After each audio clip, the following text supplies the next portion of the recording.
Bonjour, je suis Guy Nkoy-Bobisser, ingénieur de génie civil et chef d'entreprise, mais aussi homme politique. Et c'est en cette qualité que je voudrais pouvoir souhaiter une bonne fête de travail à tous les travailleurs, compagnons et compagnons de l'Alliance, les travailleurs camerounais qui souhaitent adhérer dans l'Alliance pour le développement et la paix au Cameroun. À vous, mes chers compatriotes.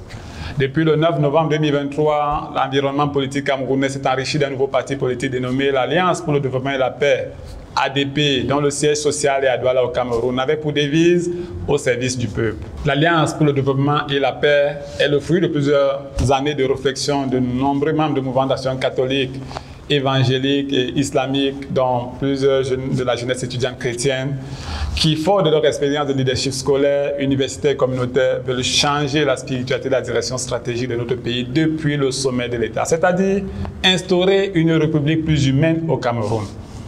Mes chers compatriotes, le Cameroun n'a pas cessé d'être l'Afrique en miniature. Le Cameroun n'a pas cessé d'être le chat de Dieu. Le Cameroun n'a pas cessé d'être la rivière des crevettes les plus abondantes et les plus succulentes au monde. Le Cameroun n'a pas cessé d'être le lit du fleuve Sanaga.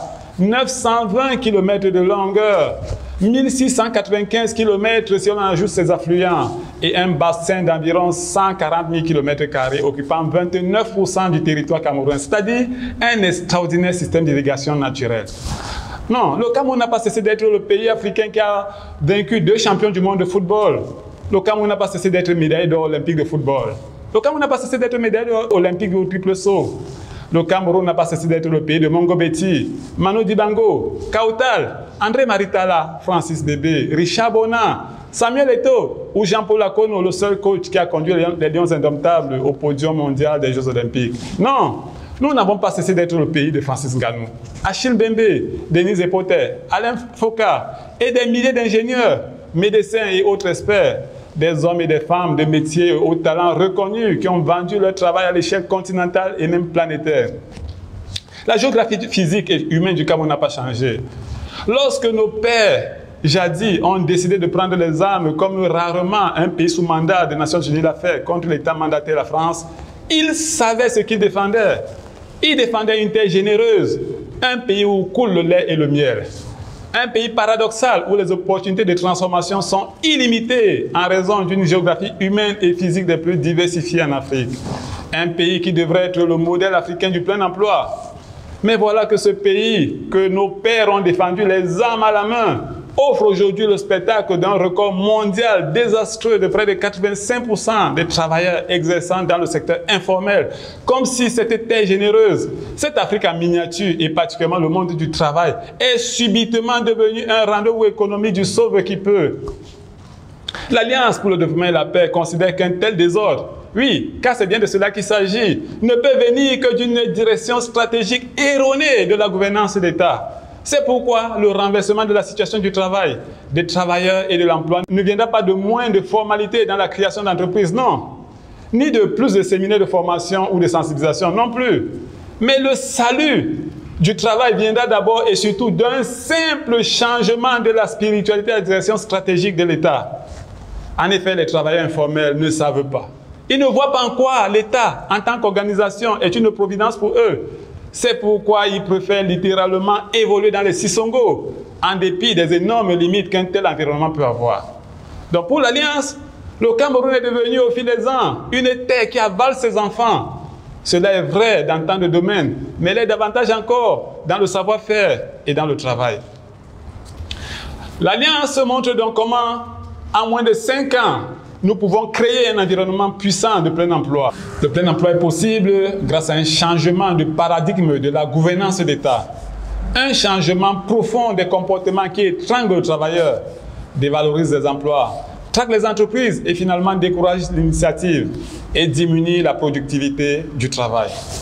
L'Alliance veut donc faire jaillir au sein du peuple camerounais un nouvel état de conscience. En effet, si 85% des travailleurs du Cameroun n'ont ni un cadre de travail, ni des conditions de travail, ni le soutien adéquat de la collectivité, nous pouvons tous imaginer ce que le pays va devenir quand toute cette extraordinaire énergie créatrice actuellement diffuse sera rassemblée dans un cadre systémique et stratégique de confiance pour ensemble bâtir une République plus humaine, un pays plus beau qu'avant.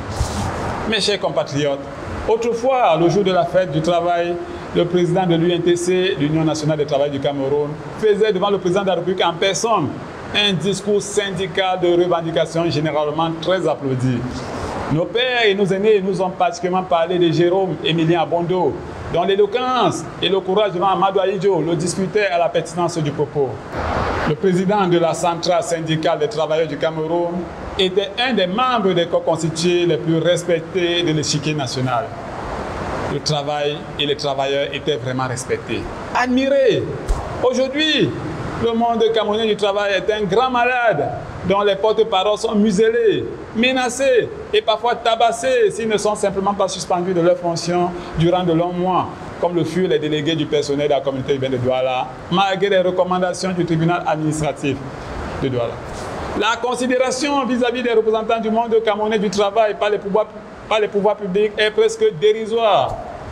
Le Premier ministre, sous l'impulsion des partenaires techniques et financiers du Cameroun, a créé une plateforme de dialogue entre le gouvernement et le patronat, qui aujourd'hui a été rebaptisé Groupement des entreprises du Cameroun, le GECAM, dont nous félicitons d'ailleurs le bureau nouvellement élu, conduit par Célestin Tawamba et Protais Ayagma Ama. Une excellente initiative dont l'impact reste cependant très mitigé. Cependant, l'on se demande pourquoi une telle plateforme n'existerait pas aussi avec les unions syndicales des travailleurs. Bien plus, dans un régime présidentiel fort comme celui du Cameroun, pourquoi le chef de l'État n'est pas à l'avant-poste à l'écoute du monde de l'entreprise, à savoir le patronat et les travailleurs, uniques créateurs de la richesse nationale? Pourquoi? En effet, la richesse nationale, que l'on appelle le produit intérieur brut, est la somme des valeurs ajoutées des entreprises. C'est donc le travail des entreprises publiques et privées dans leur exploitation de tout ce que la géographie physique et humaine nous a donné, qui est la richesse de notre nation. L'Alliance estime que ce monde du travail mérite la plus haute attention. C'est pourquoi demain, dans un pays plus beau qu'avant, dirigé par l'Alliance, le président de la République va renouer avec la tradition de recevoir les travailleurs et d'écouter directement leurs représentants à chaque fête du travail. Le patronat aura porte ouverte au palais présidentiel. Il n'existera plus de mouvements à caractère social comme les OTS. On a trop supporté des enseignants parce que le droit au salaire sera inaliénable et respecté. L'État favorisera de manière volontariste les négociations entre travailleurs et employeurs avec à la clé la signature des conventions collectives dans tous les secteurs d'activité. Une corrélation sera établie entre le revenu du travail et le revenu du capital de manière à ce que le travailleur gagne un salaire qui compense ses efforts personnels, mais gagne aussi des bonus de fin d'année liés aux résultats de l'effort collectif. Dans un pays plus beau qu'avant, la pratique des bonus sera obligatoire et encadrée par des conventions collectives ou des accords particuliers entre syndicats et patrons d'entreprise. L'État soutiendra aussi de manière volontariste l'actionnariat des travailleurs dans leurs entreprises à travers des plans d'options et des financements spécifiques. L'affection solidaire au sein des entreprises sera une valeur promue par le gouvernement de l'Alliance autant que l'intérêt. La richesse créée en sera abondante. L'argent va circuler partout, vous verrez. Au niveau de l'administration publique, le syndicalisme sera encouragé. La pratique du contrat sera généralisée au niveau des travailleurs publics. Donc, les fonctionnaires deviendront des agents publics permanents, disposant d'un contrat à durée indéterminée. Mais il y aura aussi des agents de l'État non permanents avec des contrats à durée déterminée.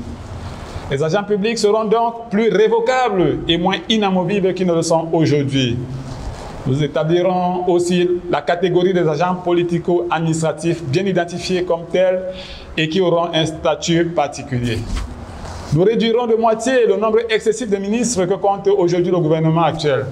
Donc, dans ce contexte, il y aura plus de performance et de redevabilité de la part de l'administration publique. Comprenons-nous bien. Les travailleurs publics, tous statuts confondus, ne représentent que 8% de l'ensemble des travailleurs.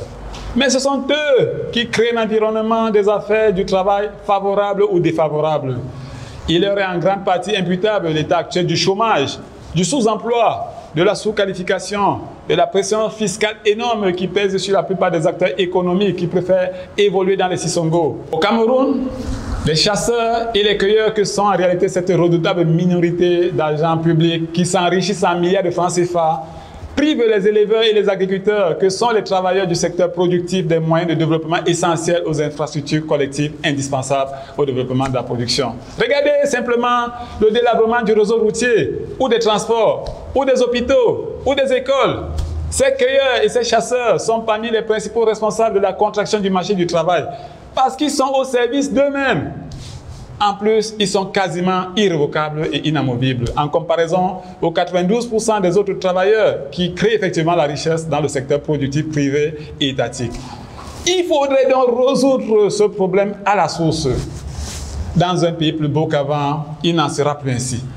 Les travailleurs publics seront l'élite dans l'élite pour être en mesure d'assurer le Citizen Success Management, le management pour le succès des citoyens, que l'Alliance envisage d'instaurer à tous les niveaux du travail public. Vous le verrez, le Cameroun sera capable de rivaliser avec la Corée du Sud ou les États-Unis d'Amérique. En termes d'équité, la fonction publique doit cesser d'être déficitaire dans certaines régions et pléthorique dans d'autres. Donc les régions et les communes, pour attirer des agents publics, seront autorisées à fixer librement leurs salaires et en les alignant à ceux du secteur privé. Donc aller travailler dans les régions difficiles sera compensé par des primes exceptionnelles afin d'attirer les talents et désengorger les métropoles régionales. Donc, une ingénieuse péréquation permettra d'évaluer la qualité de vie et d'apporter des primes compensatoires pour ceux qui accepteront dans des postes en tension d'aller travailler dans les campagnes. En cela, l'Alliance n'invente rien du tout. Dans la diplomatie camerounaise, un tel système de salaire discriminatoire existe déjà. Il sera simplement adapté au contexte national intérieur. L'État sera un employeur exemplaire, recrutant les meilleurs profils et offrant les meilleurs salaires compétitifs. Les directeurs généraux et les directeurs de sociétés d'État seront recrutés par appel public à la concurrence. Les travailleurs publics et leurs parents au premier degré seront rigoureusement interdits de marché public, d'exercer des activités à caractère privé en lien avec les mines, les hydrocarbures et les infrastructures. L'enrichissement sans cause, fruit du détournement de l'argent public, sera réduit et les moyens permettant de soutenir la production seront combattus sans merci. Le président de la République perdra le monopole de la nomination exclusive à tous les emplois publics. En réalité, il ne gardera que la nomination du personnel politique en charge d'animer l'exécution de la politique de la nation par l'administration publique dont il est le responsable de la définition. Donc, il gardera le monopole dans les domaines régaliens que sont la défense, la diplomatie ou la justice en coalition avec les élus du peuple. Le Cameroun sera vraiment une république plus humaine, un pays plus beau qu'avant. Mes chers compatriotes, comme lors de nos précédents messages, nous vous confirmons encore une fois à travers ce message aux travailleurs que nous ne sommes alignés ni sur le parti au pouvoir, ni sur l'opposition. Non, nous sommes la troisième voie, celle des bâtisseurs d'un pays plus beau qu'avant. Un pays où les travailleurs bénéficient de l'égalité des chances, de l'équité devant les tribunaux et d'un pouvoir d'achat couvrant largement le coût de la vie. Bonne fête du travail à tous, rejoignez l'Alliance et que Dieu bénisse le Cameroun.